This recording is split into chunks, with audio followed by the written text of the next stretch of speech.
Halo Sobat Santuy, kembali lagi di channel MS Series TV. Kali ini kita akan membawakan atau membahas alur cerita film dengan genre action, drama, dan crime dari Korea. Judul alur cerita film kali ini adalah The Gangster, The Cop, The Devil. Sandarkan punggung dan bahu kalian, pasang headset kalian, dan subscribe bagi yang belum. Dan like jika kalian suka dengan film seperti ini. Langsung saja kita mulai alur cerita filmnya.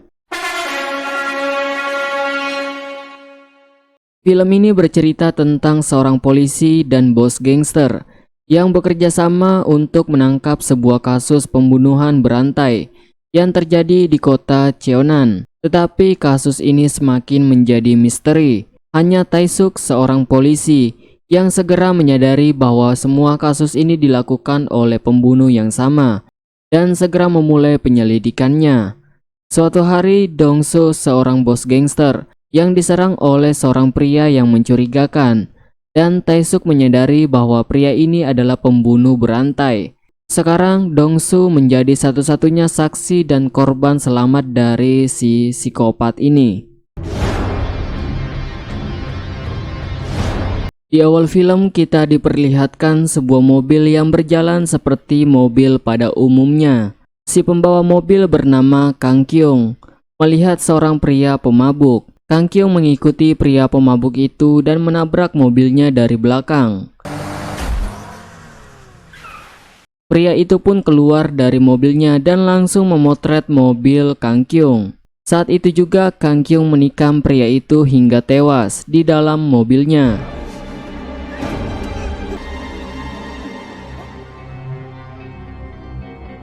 Keesokan harinya, kondisi jalan raya terlihat macet.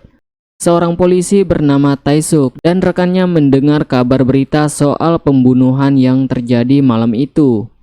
Tae-suk masuk di sebuah tempat kasino dan menangkap salah satu penjaganya.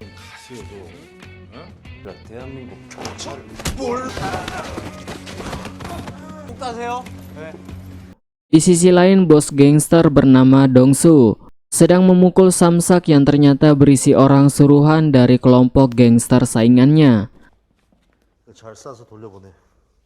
Lalu bos gangster Dong-soo menelpon atasan dari Tae-suk bernama Hobong, memberitahunya bahwa anak buahnya datang kembali ke kasinonya dan mengganggu bisnisnya. Lalu Dong-soo pun menyuruh Hobong untuk mengurus anak buahnya itu. Hobong lalu menelpon Tae-suk dan memerintahkannya untuk pergi ke lokasi TKP pembunuhan malam itu. Tae-suk pun tiba di lokasi bersama anak buah Dong-soo yang ia tahan. Di lokasi kejadian, Tae-suk mengitari mobil korban dan melihat ada bekas tabrakan di bagian belakang. Tae-suk pun memanggil rekannya bernama Seo-jin. Mereka pun sementara menyimpulkan tabrakan itu penyebab terjadinya pembunuhan. Beralih ke Dong-soo dan rekan bisnisnya bernama Sang-do. Di sini mereka membahas keserakahan Sang-do yang ingin mengambil alih sebagian bisnis dari Dong-soo. Sang-do bersikap seolah tidak terjadi apa-apa. Si tangan kanan Dong-soo bernama Oh-song kesal melihat sikap Sang-do lalu menegurnya dan memintanya bersikap sopan kepada bosnya.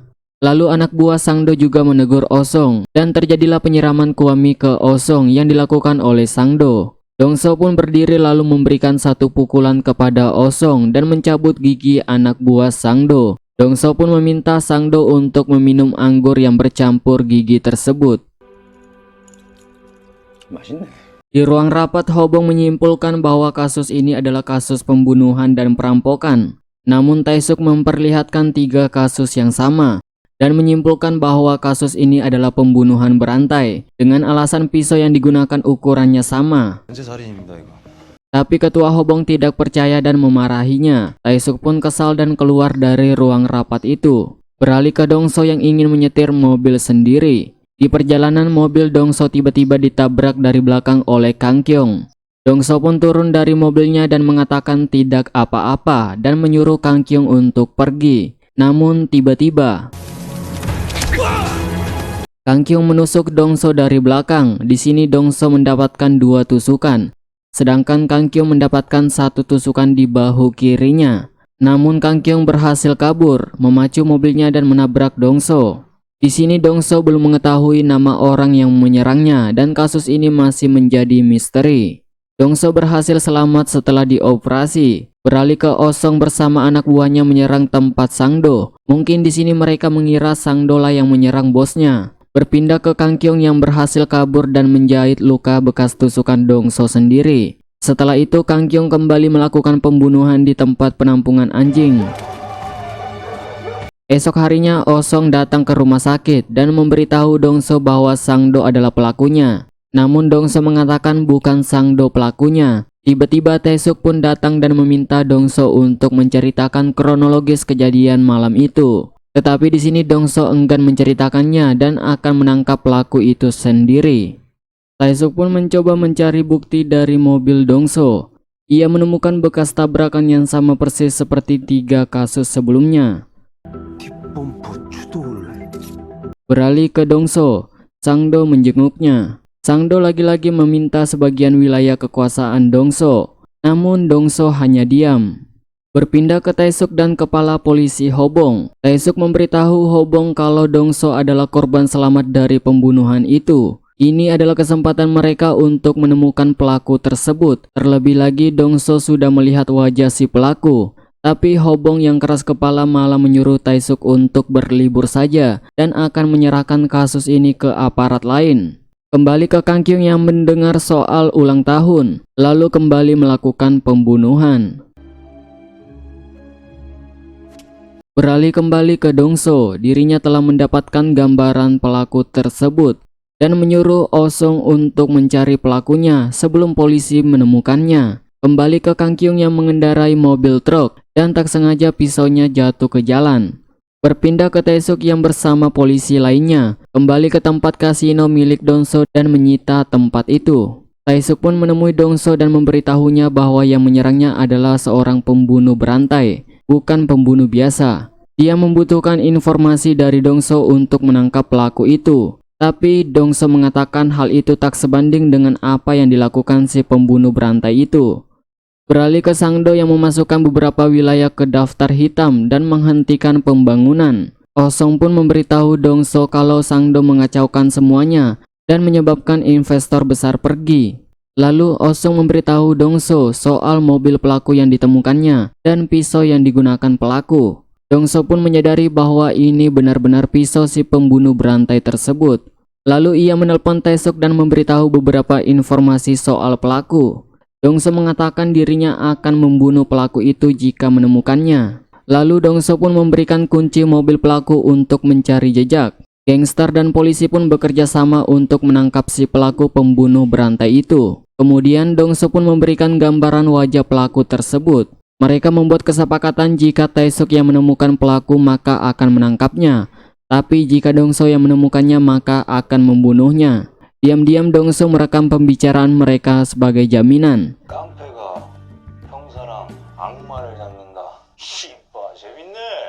Namun Taesuk menghancurkan benda itu karena merasa dijebak. Tetapi di sini Dongso sudah memasang CCTV dan merekam semuanya. Taesuk pun mulai menyusun rencana bersama rekannya. Begitu juga dengan Sangdo. Kedua pihak ini hanya saling memanfaatkan untuk menangkap pelaku. Taesuk pun datang ke tempat mesin Dongso karena mobil pelaku disimpan di sana dan mencoba mencari jejak pelaku. Sedangkan Dongso memerintahkan Osong untuk membunuh Sangdo terlebih dahulu menggunakan pisau milik pelaku. Beralih ke Taesuk yang menemui Seojin dan mengagetkannya sehingga membuat Seojin membantingnya. Taesuk pun memberikan beberapa barang bukti untuk Seojin periksa. Berpindah ke lokasi pembunuhan Sangdo, terlihat Seojin menemukan pisau yang ditinggal pelaku dengan sengaja. Di kantor polisi, pemimpin Jo marah karena mereka tidak bisa menyelesaikan satupun masalah. Kemudian Taesuk mendapatkan telepon dari Seojin. Seojin memberitahu Taesuk bahwa pembunuhan Sangdo terdapat DNA korban lainnya di pisau yang digunakan pelaku. Taesuk pun pergi ke rumah Dongso dan menghujaninya beberapa pukulan. Namun Dongso pun membalasnya dengan santai. Dongso pun mengakui kalau dirinya lah yang membunuh Sangdo. Tetapi pencarian pembunuh berantai itu tetap berlanjut sampai pelakunya tertangkap. Media pun mulai menyebarkan kalau kasus itu jelas pembunuhan berantai. Kemudian tiba tim aparat lain untuk mengatasi kasus ini. Kang Kyung melihat berita itu bersama keluarganya dan mengatakan kalau pembunuhan terakhir bukan dirinya. Berpindah ke Dongso, berkunjung ke tempat peristirahatan Sangdo. Saat makan ia sepertinya melihat Kang Kyung di sana. Namun saat lengah Kang Kyung menghilang. Lalu Dongso mendapat telepon dari Taesuk dan memintanya untuk pergi ke tempat mobil Kang Kyung disembunyikan. Kemudian Kang Kyung menghampiri anak buah Sangdo dan memberikannya sebuah kertas yang bertuliskan seorang menggunakan pisaunya untuk membunuh Sangdo. Dan sepulangnya Kang Kyung kembali melakukan pembunuhan. Beralih ke Taesuk dan Dongso, tangan kanan Sangdo dan anak buahnya tiba-tiba menyerang mereka, namun mereka berhasil mengatasinya.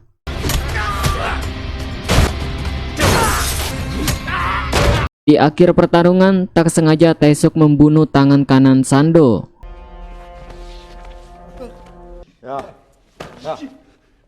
Kemudian Dongso pun menyuruh Taesuk untuk pergi karena dia sendiri yang akan membereskannya. Berpindah ke Kang Kyung yang pergi menggunakan mobil korbannya supaya orang mengira itu adalah kasus perampokan. Kembali ke Dongso, dirinya dan anak buahnya mengubur semua anak buah Sangdo untuk menghilangkan jejak. Di kantor ketua Hobong melihat wajah Taesuk yang terluka. Hobong memberikan kasus baru kepada Taesuk karena kasus sebelumnya sudah diambil alih aparat lain. Dengan kesal dirinya sudah mengatakan dari awal itu adalah kasus pembunuhan berantai. Jika saja ketuanya tidak keras kepala dan percaya kepadanya, kasus itu tidak akan diambil polisi lain. Taesuk dan kedua rekannya menemui istri korban. Lalu istri korban menelpon Kang Kyung. Mereka menawarkan uang tebusan. Mereka pun sepakat untuk bertemu di sebuah kedai. Setibanya di sana, penjaga kedai itu mengambil tas istri korban. Di sini Taesuk bersembunyi di atas gedung dan mengawasi istri korban. Namun tiba-tiba Taesuk melihat Kang Kyung mengawasinya dan terjadilah aksi kejar-kejaran. Taesuk pun segera memberitahu kedua rekannya, tetapi di sini Kang Kyung berhasil kabur.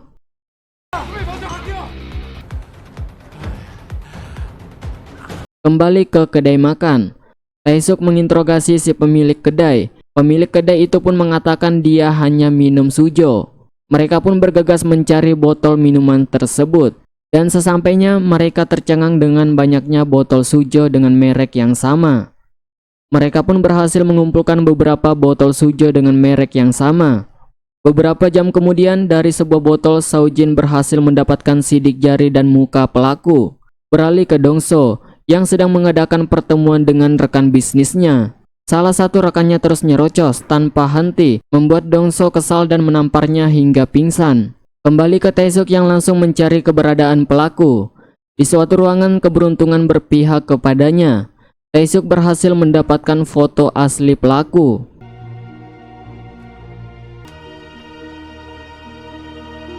Taesuk pun mengirim sebuah nomor ke rekannya dan memintanya untuk melacaknya. Taesuk segera menelpon Dongso dan memberitahunya kalau dirinya sudah mengirimkan foto pelaku dan suara rekaman pelaku. 마지막입니다. 월명동 제1분식으로 오세요. 미끄러워서요. 그래도 뒤에서 제가 박은 건데. Setelah mendengarnya, Dongso pun langsung yakin itu adalah suara orang yang menyerangnya waktu itu. Di kantor, rekan penyidik memberitahu identitas pelaku. Namanya Kang Kyung, berusia 35 tahun. Rekan penyidik menyebut nama Dongso dan membuat si tangan kanan Dongso marah. Mereka pun bertengkar. Taesuk pun lalu menghajar keduanya.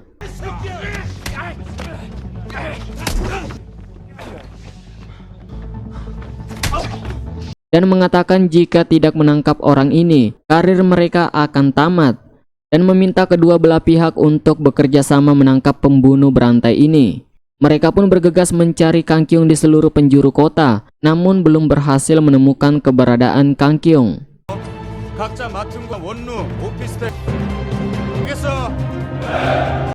Beralih ke Dongso, saat berjalan dia melihat seorang anak sekolah kehujanan. Dongso pun memberikan payungnya. Setelahnya Taesuk pun tiba dan mengatakan kepada anak itu, jangan mudah percaya kepada orang lain. Pria ini adalah gangster. Namun gadis itu mengatakan penampilan Taesuk lebih mirip gangster dibanding Dongso. Dongso pun tersenyum mendengar perkataan anak itu. Anak sekolah itu pun langsung naik ke bus. Dan tanpa mereka sadari di bus tersebut terdapat Kang Kyung. Di sebuah kedai makan, Dongso melihat sebuah berita kasus pembunuhan. Dongso pun melihat yang dibunuh adalah anak sekolah yang ia berikan payung. Mereka pun bergegas mencari keberadaan Kang Kyung. Setelah mencari beberapa lama, Osong memberitahu untuk membatalkan pencarian dan meminta 3 orang saja untuk ke sana.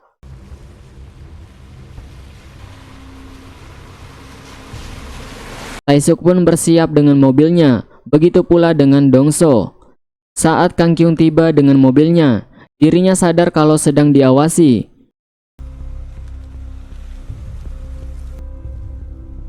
Kang Kyung pun langsung tancap gas dan kabur. Aksi kejar-kejaran pun terjadi.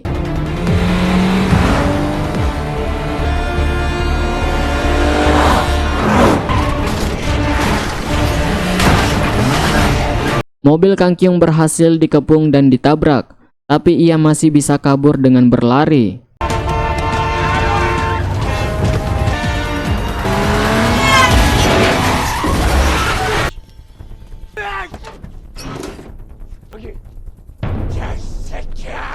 Taesuk dan Dongso pun mengejarnya, dan mereka bertiga berpencar mencari keberadaan Kang Kyung. Dan tiba-tiba, Osong diserang oleh Kang Kyung hingga tewas. Dengan amarah, Dongso mengejarnya hingga ke tempat hiburan dan menemukannya.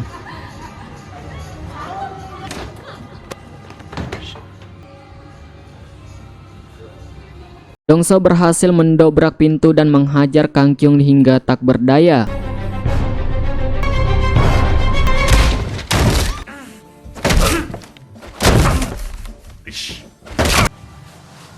Dongso pun tak puas dan membawa Kang Kyung ke tempatnya lalu menyiksanya.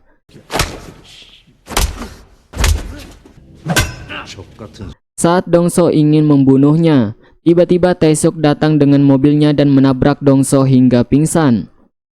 Taesuk pun membawa Kang Kyung ke kantornya dan menunggu persidangan. Keesokan harinya, Dongso melihat kasinonya telah disita oleh polisi. Beralih ke Taesuk yang terus menginterogasi Kang Kyung. Karena belum punya banyak bukti, mereka pun kebingungan untuk menghukumnya. Di persidangan, pengacara Taesuk hanya bisa memperlihatkan pisau yang digunakan pelaku. Namun pengacara Kang Kyung terus menyangkalnya. Namun pengacara Taesuk menghadirkan seorang saksi, salah satu korban penyerangan yang berhasil selamat. Ia adalah Dongso. Ternyata sebelum pengadilan berlangsung, Taesuk pergi menemui Dongso dan memintanya untuk menyerahkan diri dan menjadi saksi untuk si pembunuh berantai ini. Karena dirinya adalah satu-satunya cara untuk menghukum pembunuh berantai itu. Hingga Dongso pun bersedia. 판사님, 검찰 측 증인은 게임기 불법 제조 및 유통. Di pengadilan, Dongso berhasil memperlihatkan bukti yang kuat. Ia menjelaskan di tubuhnya ada 2 bekas luka tusukan saat bertarung dengan Kang Kyung. Sedangkan di bahu kiri Kang Kyung terdapat bekas tusukan karena dirinya berhasil melawan. Dan juga kertas yang diberikan Kang Kyung ke anak buah Sangdo. Dengan barang bukti itu cukup membuat Kang Kyung dijatuhi hukuman mati. 사형을 선고한다. Setelahnya terlihat Taesuk dan beberapa rekannya naik pangkat karena berhasil mengungkap kasus ini. Kemudian di sini terlihat Dongso masuk penjara yang sama dengan Kang Kyung karena kasus kasino ilegalnya.